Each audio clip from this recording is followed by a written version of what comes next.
नमस्कार प्रिय सज्जन दर्शक महानुभावहरू, कसरी धनलाई धनले आकर्षण बढाउन सक्छ या धनले धनलाई तान्छ, त्यसको लागि सरल उपाय के छ त? कसरी आर्थिक स्थितिलाई मजबुत बनाउन सकिन्छ, त्यसको लागि एउटा सरल उपाय म बताउँदछु।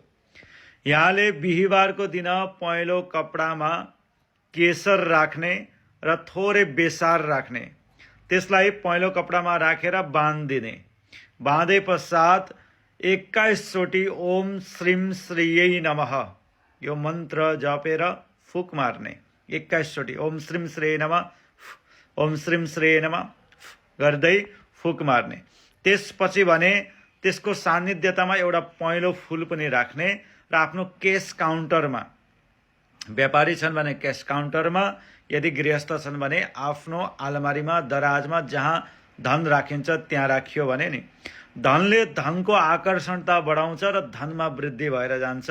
अपनाएर हेर्नुहोस्, यसले निश्चित रूपमा तपाईलाई आर्थिक स्थितिमा यति मजबुत बनाइदिन्छ कि ऋण कर्जबाट पनि मुक्ति दिलाउँछ र धनमा वृद्धि भएर सेभिङ राम्रो हुन्छ।